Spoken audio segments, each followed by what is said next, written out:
नमस्कार दोस्तों, स्वागत है आपका ज्ञान सर एजुकेशन ऐप में। यूपी ट्रिपल एससी के एग्जाम्स के, वनडे एग्जाम्स के, एसएससी एग्जाम्स के, पुलिस एग्जाम के, रेलवे एग्जाम के फ्री इनिशिएटिव आपको इसी चैनल में मिलते रहेंगे। चैनल को सब्सक्राइब जरूर कर लीजिएगा और वीडियो को लाइक और शेयर जरूर कर लीजिएगा। और हमारे ऐप ज्ञान सर एजुकेशन ऐप को गूगल प्ले स्टोर से आप इंस्टॉल जरूर कर लीजिएगा। इसमें सारे वनडे के एग्जाम्स के कोर्सेज आपको मिलेंगे बहुत ही कम दामों में। नमस्कार दोस्तों पीटी में अभी तक जितने साइंस के सवाल पूछे गए हैं, अभी तक पीटी के जितने पेपरों में, जितने का 21, 22, 23 में ही पेपर हुआ, जितने भी शिफ्टों में हुआ है, उन सभी का हम लोग देखने वाले हैं PYQ साइंस के। ठीक है, तो आइडिया भी आपको लग जाएगा और हो सकता है 5 सवाल साइंस के आने, 1-2 मिल जाएँ। और साइंस के आप ये निश्चित समझ लीजिए, जो हमारे टेस्ट हैं 25 टेस्ट सीरीज़ ज्ञान सर एजुकेशन ऐप पे, उनको लगा के जरूर जाइएगा भैया। मात्र 49 रुपये के कई सारे सवाल डायरेक्टली उससे फंस जाएंगे ना, रट लीजिएगा उन सवालों को। और इवन 1 वर्ड के हैं, सब सिंपल है, याद हो जाएंगे आसानी से।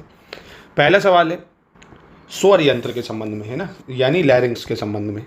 निम्नलिखित में से कौन सा कथन सही है बताना, है ना। इसमें स्वर रज्जु होते हैं, यानी it houses the vocal cords.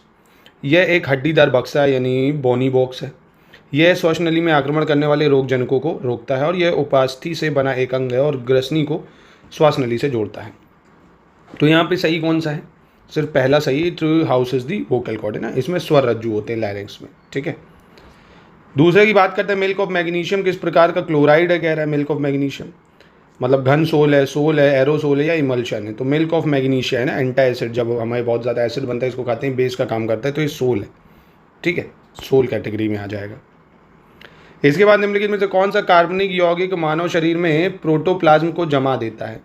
Which of the following organic compound coagulate the protoplasm in the human body? तो प्रोटोप्लाज्म को जमा देता है मेथेनॉल। कौन जमा देता है? मेथेनॉल। ठीक है, इसके बाद निम्नलिखित में से कौन सा आंतरिक सौर मंडल में स्थित एकमात्र बौना ग्रह यानी डॉर्फ प्लैनेट है? तो एकमात्र डॉर्फ प्लैनेट है आंतरिक सौर मंडल में, या हम बात करें इनर सोलर प्लैनेट में, सेरेस। कौन है? सेरेस। ठीक है, याद रखिएगा, इसको प्लूटो मत कर देना। आंतरिक सौर मंडल की बात कर रहा है, इनर सोलर प्लैनेट की बात कर रहा है। ठीक है, फिर कह रहा है बिछुआ यानी नेटल की पत्तियों के चुभने वाले बालों में निम्नलिखित में से कौन सा अम्ल मौजूद होता है? Which of the following acid present in the stinging hair of nettle leaves? तो इसमें होता है भाई, जो चींटी के काटने में होता है, मेथेनोइक एसिड। ठीक है, मेथेनोइक अम्ल। किस जानवर में अच्छी तरह से विकसित जल संवहनी तंत्र होता है? Which of the following animal possess well develop water vascular system? तो well develop water vascular system होता है किसमें? स्टारफिश में। किसमें होता है? स्टारफिश में। ठीक है, किसी चालक का प्रतिरोध निम्नलिखित में से किस कारक पर निर्भर नहीं करता है? कह रहा है the resistance of conductor does not depend on which of the following factor? तो किसी भी चालक का प्रतिरोध किन कारकों पर निर्भर नहीं करेगा? चालक के पदार्थ, लंबाई, क्रॉस सेक्शन एरिया, चालक की आर्द्रता। तो ये स्कूल में पढ़ा होगा आपने, इन तीनों पर निर्भर करता है, इस पर निर्भर नहीं करता है ना, चालक की आर्द्रता पे। उसकी लंबाई पे डिपेंड करेगा, पदार्थ पर डिपेंड करेगा, क्रॉस सेक्शन एरिया पे डिपेंड करेगा। ठीक है, ये पढ़ा होगा ना आपने, R=ρ L/A² करके फॉर्मूला। ठीक है, मानव मस्तिष्क में 2 न्यूरॉन्स के बीच के अंतर को किस नाम से जाना जाता है भाई? The gap between 2 neurons in the human brain is known by which of the following name? तो मानव मस्तिष्क में 2 न्यूरॉन के बीच के अंतर को हम जानते हैं किस नाम से? तो ये जानते हैं सिनेप्स के नाम से। सिनेप्स बोलते हैं, सिनेप्स। कच्चे आमों में निम्नलिखित में से कौन सा अम्ल पाया जाता है भाई? जो अनराइप मैंगोज होते हैं उनमें कौन सा जो एसिड होता है टार्ट्रिक एसिड होता है, टार्ट्रिक एसिड। इसके बाद कह रहे हैं निम्नलिखित में से किस उपकरण का उपयोग भूमिगत जल दबाव को मापने और जल गुणवत्ता परीक्षण के लिए पानी का नमूना लेने के लिए किया जाता है? Which of the following instrument is use to measure underground water pressure and to take water sample for water quality testing? तो ये है आपका पेजियोमीटर। कौन है? पीजोमीटर। ठीक है, याद रखिएगा। निम्नलिखित में से कौन सा पेड़ मलेरिया के इलाज के लिए दवा प्रदान करता है ना? जो मलेरिया के लिए दवा बनती है वो कौन से पेड़ों से बनती है भाई? देखो, प्लांट और एनिमल बेस्ड ही मेडिसिन होती हैं जितनी भी बनती हैं। तो ऐसा कौन सा पेड़ है मलेरिया वाली दवा बनती है जिससे? तो ये सिंकोना का पेड़ है ना, सिंकोना ट्री। तारों के चमकने का कारण बचपन में पढ़ा होगा आपने। तारों के चमकने का कारण क्या है? एटमॉस्फेरिक रिफ्रैक्शन, है ना, वायुमंडलीय अपवर्तन। डैश एल्यूमिनियम की मोटी ऑक्साइड परत बनाने की एक प्रक्रिया है। तो मोटी ऑक्साइड की परत बनाने की प्रक्रिया को हम क्या बोलते हैं? हम बोलते हैं उसको एनोडाइजिंग। क्या बोलते हैं? एनोडाइजिंग। ठीक है, इसके बाद आता है उस प्रक्रिया का नाम बताइए जिसमें टैडपोल वयस्क मेढकों में विकसित होते हैं। Give name the process in which tadpole develop into young frog. जो टैडपोल होते हैं, टिड्डे जिनको आप कहते हो, वो एक तरह से मेढक में विकसित हो जाते हैं। तो उसको हम बोलते हैं क्या? कायांतरण, है ना, मेटामॉर्फोसिस बोलते हैं, मेटामॉर्फोसिस या कायांतरण। इसके बाद लैक्टोमीटर कह रहा किस सिद्धांत या किस नियम पर काम करता है लैक्टोमीटर। तो लैक्टोमीटर किस सिद्धांत पर काम करेगा, आर्किमिडीज प्रिंसिपल पर काम करता है। आर्किमिडीज प्रिंसिपल है लैक्टोमीटर, ये दूध की प्योरिटी बताता है। भोजन के डिब्बे यानी केन पर जिंक के साथ किस धातु का लेप लगाया जाता है भैया, तो जिंक के साथ किसका लेप लगाते हैं, टिन का लेप लगाते हैं। किसका, टिन का। इसके बाद आग के पास किस रसायन का अत्यधिक सूखा पाउडर छोड़ने से CO2 निकलती है, bye releasing excessive dry powder of which chemical near the fire gives off CO2, calcium carbonate, magnesium oxide, potassium phosphate या सोडियम बाइकार्बोनेट। तो ये होता है सोडियम बाइकार्बोनेट। अगर आपके आग के पास छोड़ेंगे तो बहुत हाई अमाउंट में CO2 रिलीज करेगा, ठीक है, सोडियम बाइकार्बोनेट। फ्लोरेसेंट ट्यूब जो होता है या CFL जो होता है उसमें किस धातु का वाष्प होता है जो प्रकृति में विषैला होता है, तो इसमें किस धातु का वाष्प होता है, पारा या मरकरी, ठीक है। फिर कह रहा है स्फिग्मोमैनोमीटर का उपयोग निम्नलिखित में से किसे मापने के लिए किया जाता है। Sphygmomanometer use to measure which of the following, तो स्फिग्मोमैनोमीटर का यूज किसे मापने के लिए करते हैं, रक्तचाप या ब्लड प्रेशर को नापने के लिए। 1 horse power is equal to, ये तो भाई बचपन में रटा होगा, आज तक याद होगा, और ये करोड़ों बार पूछा गया। 1 हॉर्स पावर 746 वॉट, मतलब रटा होगा बच्चों को ये। अब अगले में कह रहा है which of the following is not a chemical reaction, है ना, कौन सा रासायनिक अभिक्रिया नहीं है। कोयले का जलना, भोजन का पचना, और कागज का जलना, और पानी का भाप बनना। देखिए पानी का भाप बनना ये एक फिजिकल रिएक्शन है, क्योंकि पानी है, अब बर्तन में चढ़ाओ उसको जलाओ तो भाप बना, अब भाप से वापस पानी बनेगा भाई, कंडेंसेशन होगा, फिर बारिश होगी, तो वापस से रिवर्सिबल है ना, तो ये तो फिजिकल चेंज है। और एक कहते हैं ना दोस्तों, अगर पानी भी यही सोचता होगा कि बीच में बर्तन ना होता तो आग को उसकी औकात दिखा देता। भाई अगर बर्तन ना होता तो क्या आग की औकात थी पानी को भाप बनाने की, बना नहीं सकता था, बुझा देता, आग को इतनी शक्ति है। तो यही कहते हैं दोस्तों कि आप चाहे जितने ताकतवर हों, पर बीच में अगर कोई भी छोटी सी चीज़ भी आ गई आपकी शक्ति को कम कर सकती हो, है ना। खैर, तो ये हो जाएगा डी। इसके बाद कह रहा है पायरिया निम्न में से किसका रोग है। Pyorrhoea is the disease of which of the following, तो पायरिया रोग है किसका, गम्स का, है ना, मसूड़ों में हो जाता, बदबू आती मुंह से लोगों के। Phellem is a tissue found in which among the following, phloem ऊतक जो निम्नलिखित में से किस में पाया जाता है, तो फ्लोयम ऊतक पाया जाता है किसमें, जाइलम फ्लोयम, आपने सुना होगा। पौधों में फ्लोयम टिश्यू पाया जाता है, और इसका काम क्या है भाई फ्लोयम टिश्यू का, एक तरह से तो न्यूट्रिएंट्स को पहुंचाना प्लांट में, पत्तियों में, जड़ों में, है ना। चलो अगला है which among the following acid is use in car battery, बहुत बार पूछा गया है, इंपॉर्टेंट भी है। कार की बैटरीज में कौन सा एसिड यूज़ करते हैं, तो H2SO4 सल्फ्यूरिक एसिड यूज़ करता है।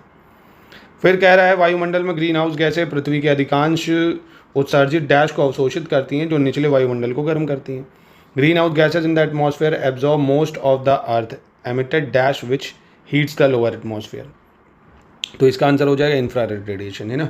कौन सी गैसें उत्सर्जित करती हैं अधिकांश, इंफ्रारेड या अवरक्त विकिरण। इसके बाद कह रहा है which of the following is not among the 7 colour of rainbow, निम्न में से कौन इंद्रधनुष के 7 रंगों में एक नहीं है, ब्लू, वाइट, ऑरेंज, वॉयलेट। तो भाई आपने विब्योर पढ़ा होगा, VIBGYOR, violet, indigo, blue, green, yellow, orange और रेड। सफ़ेद कहीं नहीं है यहाँ पे, है ना, वाइट नहीं होता है। इसके बाद है which of the following gases is not known as green house gas, किसको हरित गैस के रूप में, ग्रीन हाउस गैस के रूप में नहीं जानते हैं। Methane, argon, carbon dioxide, nitrous oxide, तो ये हम नहीं जानते हैं आर्गन को, है ना। आर्गन जो है ये ग्रीन हाउस थोड़ी है, तो इनर्ट गैस है, अक्रिय गैस है। इसके बाद कह रहा है washing soda is the common name of, washing soda किसका प्रचलित नाम है, तो वॉशिंग सोडा कहते हैं किसको, सोडियम कार्बोनेट को, है ना। सोडियम कार्बोनेट को वॉशिंग सोडा भी कहा जाता है। कह रहा है where do plant receive their nutrients mainly from, पौधे अपने पोषक तत्व मुख्यतः कहाँ से प्राप्त करते हैं, तो पौधे जो हैं पोषक तत्व उनको मिलता है कहाँ से, मिट्टी से, सॉइल से। भाई सिंपल सी है ना, सॉइल में ही सारे न्यूट्रिएंट्स मौजूद हैं। Ozone hole refers to, ozone hole किससे संबंधित है, ओजोन होल संबंधित है समताप मंडल में ओजोन के परत की मोटाई की कमी से, है ना। भाई कहते हैं ना स्ट्रेटोस्फेयर में जो ओजोन लेयर है उसकी थिकनेस कम होना, और उसकी थिकनेस मापते किस में, डॉप्सन में। ओजोन का एक और सवाल इंपॉर्टेंट है, ओजोन डे कब मनाते हैं, 16 सितंबर को। ओजोन पाई कहाँ जाती है, स्ट्रेटोस्फेयर में। किसी विशेष भोजन की क्रिया के प्रति संवेदनशीलता का एक शब्द क्या है ना, sensitiveness to the action of particular food, तो इसको बोलते हैं भाई अगर हम खाएं उसको सेंसिटिव हो जाते हैं, तो एलर्जी नहीं बोलते हैं, एलर्जी, है ना, किसी चीज़ से। पादप कोशिका भित्ति निम्न में से किससे बनी होती है, plant cell wall is made among the following, plant cell wall glucose, fructose, cellulose, sucrose, किससे बनती है प्लांट सेल वॉल, तो ये बनती है सेल्यूलोज से। प्लांट सेल वॉल किससे बनती है, सेल्यूलोज से। निमोनिया मानव शरीर के किस अंग को सबसे ज़्यादा प्रभावित करती है, ह्यूमन बॉडी को pneumonia, kidney, heart, lung, liver, तो निमोनिया बहुत ज़्यादा जो है हमारे लंग्स पे इफेक्ट कर डालती है, किस पे, लंग्स पे। कौन सी वनस्पति रेशा नहीं है, not a plant fibre, jute, flax, cotton या नायलॉन। बहुत ही आसान, नायलॉन जो है ये आपका प्लांट फाइबर नहीं, आर्टिफिशियल है। तारों का रंग किस पर निर्भर करता है भाई? कलर जो होता है, प्रेशर, पॉल्यूशन, टेम्परेचर, डिस्टेंस। तो बचपन में पढ़ा होगा तारों का रंग डिपेंड करता है टेम्परेचर पे, ठीक है। कौन सी गैस ग्लोबल वार्मिंग के लिए जिम्मेदार है? ग्लोबल वार्मिंग के लिए natural gas, oxygen, green house या पाइप्ड नेचुरल गैस? तो ये भी काफ़ी सिंपल है, ये हो जाएगा आपका कौन? ग्रीन हाउस गैसेज है ना, जो हमारे इन्वायरमेंट को ख़राब करती हैं। H2O, CO2 है ना, ये सारी हो गई। सबसे ज़्यादा तो H2 और CO2 ही है, मीथेन है। ग्लोबल वार्मिंग का अपेक्षित परिणाम, expected result of global warming. फसल पैटर्न में परिवर्तन, समुद्र के स्तर में वृद्धि, तटीय रेखा में परिवर्तन। आज देख रहा हूँ ना ये भाई, जो आज पूरा भारत डूब रहा है, पंजाब से लेके हर जगह, ये सब ग्लोबल वार्मिंग का ही कारण है। जो वेदर पैटर्न है वो डिस्टर्ब हो चुका है, नदियाँ सब अपने आप कभी भी बारिश से ऊपर उफान पे आ जाती हैं, तो सब क्लाइमेटिक पैटर्न बिगड़ रहा है, बहुत ज़्यादा परेशानी है। अगर हमने भी आज भी इन सब चीज़ों को नहीं सोचा तो हमें कल इसके और ज़्यादा खतरनाक परिणाम देखने को मिलेंगे, समझ रहे हैं आप। तो इन्वायरमेंट से खिलवाड़ करना, प्रकृति बख्शती नहीं है, प्रकृति अपने आप उसको निकाल देती है, उसको किसी की ज़रूरत नहीं है। तो ये सभी कारण हैं। सभी अम्लों में समान तत्व क्या है? The element common to all acid, sulphur, hydrogen, carbon. तो सभी एलिमेंट में आप देखेंगे हाइड्रोजन कॉमन है, चाहे HCl हो, चाहे HNO3 हो, चाहे H2SO4 हो, है ना। H+ आयन होते हैं एसिड में। नॉन स्टिक खाना पकाने के बर्तन जो होते हैं उसमें डैश लेपित होता है, किससे कोटिंग करते हैं नॉन स्टिकी बर्तनों में? तो नॉन स्टिकी बर्तनों में करा जाता है कोटिंग टेफ्लॉन से, ठीक है, ताकि चिपचिपाए ना, वो चिपके ना। प्रकाश वर्ष किसकी माप है? Light is the measurement of. तो प्रकाश वर्ष माप है किसकी? तारकीय दूरी या स्टेलर डिस्टेंस की ना। जो हम भाई देखो ना प्लैनेट में जो डिस्टेंस नापते हैं एक प्लैनेट से दूसरे प्लैनेट, इन सब की प्रकाश वर्ष में ही मापते हैं, ठीक है। एक सवाल आपसे मैं पूछ रहा हूँ, इंपॉर्टेंट है, बचपन में पढ़ा होगा। 1 लाइट ईयर कितने जो है किलोमीटर के बराबर? तो 1 लाइट ईयर की डिस्टेंस क्या है ना, बताइए इसको। पौधों का विकास किससे प्रभावित होता है? Plant development is influenced by. प्रकाश की गुणवत्ता, मात्रा, अवधि। प्रकाश की गुणवत्ता और अवधि, केवल प्रकाश की गुणवत्ता है, प्रकाश की गुणवत्ता और मात्रा। तो थोड़ा सा लॉजिकल है, अगर ये नहीं भी मतलब कभी पढ़ा हो तो भी लॉजिक से कर सकते हो भाई। जितना ज़्यादा प्रकाश की क्वालिटी अच्छी होगी, क्वांटिटी अच्छी होगी, जितना देर तक प्रकाश मिलेगा उतना ही पेड़ पौधे बड़े होंगे। ठोस चालक में धारावाहक होते हैं, current carrier in solid conductor है। तो जो करंट कैरियर होते हैं वो कौन होते हैं? प्रोटॉन, न्यूट्रॉन, फ्री इलेक्ट्रॉन या नन ऑफ दीज। तो ये होते हैं आपके मुफ्त इलेक्ट्रॉन, सॉरी फ्री कह रहा हूँ, फ्री इलेक्ट्रॉन्स है ना। कंडक्टर में फ्री इलेक्ट्रॉन से एक जगह से दूसरी जगह मूव करते हैं, तभी वो क्या करते हैं? करंट को कैरी करते हैं। प्रकाश वर्ष किसके मापन की इकाई? Light year is a unit measurement of. प्रकाश वर्ष एक वर्ष में निर्वात में प्रकाश द्वारा चली गई दूरी है ना, एक वर्ष में निर्वात में प्रकाश द्वारा चली गई दूरी, यानी distance travel by light in a vacuum during 1 year. Vacuum मतलब जहाँ पे कोई भी एयर ना हो, प्लैनेट की बात कर रहा है, एटमॉस्फेयर की बात कर रहा है, ऊपर मतलब स्पेस में। ब्लीचिंग पाउडर का रासायनिक नाम क्या है भाई? ब्लीचिंग पाउडर का रासायनिक नाम तो बचपन में पढ़ा होगा, CaOCl2। 18 कैरेट सोने में खरे सोने का परसेंट क्या होता है 18 कैरेट गोल्ड में? बहुत ही बढ़िया सवाल। कितना होता है 18 कैरेट गोल्ड? 18 कैरेट गोल्ड में आप देखेंगे 75% गोल्ड होता है सिर्फ। कितना होता है? 75%। आपके लिए सवाल है 22% और 24%, इसमें कितना गोल्ड होता है? बताइएगा ज़रूर कमेंट बॉक्स में, बताइए। संतरे में बहुतायत में होता है, संतरे में सबसे ज़्यादा, ये तो बचपन से पढ़ते आ रहे हो भाई, विटामिन सी खट्टे फल हैं। बिजली का प्रवाह सर्किट में कब होगा? करंट फ्लो इन सर्किट, जब स्विच चालू होगा, स्विच बंद होगा, स्विच खुला या बंद होगा, या नो वोल्टेज। तो भाई करंट कब जाएगा? स्विच चालू होने पे या बंद होने पे, या स्विच बंद या चालू होने पर? तो ये भी आसानी बता सकते हो, स्विच बंद होने पर, है ना। बिजली का प्रवाह सर्किट कब होगा? जब स्विच इज क्लोज्ड। क्लोज्ड का मतलब क्या हुआ? देखो ओपन क्लोज, जैसे ही आप उसको क्लोज करोगे सर्किट में करंट आने लगेगा और चलने लगेगा। प्रतिरोध की SI इकाई क्या है भाई? प्रतिरोध की SI इकाई क्या होती है? बचपन से पढ़ी है, ओम, है ना, ओम। नींबू का खट्टा स्वाद इनमें से किसकी उपस्थिति के कारण होता है? तो ये भी बहुत ही आसानी से पता होगा आपको, साइट्रिक या एसिडिक में कंफ्यूज ना हो जाना, इसको बोलेंगे आप साइट्रिक एसिड, ठीक है, साइट्रिक एसिड। कर्कट जनक रसायन से क्या होता है भाई? जो कार्सियोजेनिक या कार्सिनोजेनिक केमिकल्स कॉजेस, तो इसकी वजह से हो जाता है बहुत ही खतरनाक कैंसर हो जाता है भाई, कर्कट जनक रसायन से। और फिर है त्वचा की ऊपरी सतह क्या कहलाती है भाई? त्वचा की ऊपरी सतह को क्या कहते हैं? एपिडर्मिस कहते हैं या अधिचर्म कहते हैं? तो एपिडर्मिस या अधिचर्म। तो साइंस के आप देखेंगे 5 सवाल आते हैं, आसान सवाल, बहुत ज़्यादा होंगे तो 1-2 ऐसे आएंगे कि जो बहुत ही टफ हो, नहीं तो 3 सवाल तो एकदम बेसिक होंगे जो आप आराम से कर सकते हैं ना। एक बार टेस्ट की प्रैक्टिस जरूर कर लीजिएगा, ज्ञान सर एजुकेशन ऐप से, ज्ञान सर डिस्काउंट कोड लगाना, 49 के हैं 25 टेस्ट लगा लेना यार, क्यों आलस कर रहे हो, लगा लो एक बार जाके। उसको अटेम्प्ट कर लो, उसमें पूरे एक्सप्लेनेशन पड़े हुए हैं। नहीं आ रहा है तो सब करके सबमिट, उसमें एक्सप्लेनेशन देख के उसको पूरा रट डालो। वो एक्सप्लेनेशन बहुत ही आसान है, पढ़ लो यार थोड़ा, कम से कम नंबर आ जाएंगे, एन टाइम ही पढ़ लो।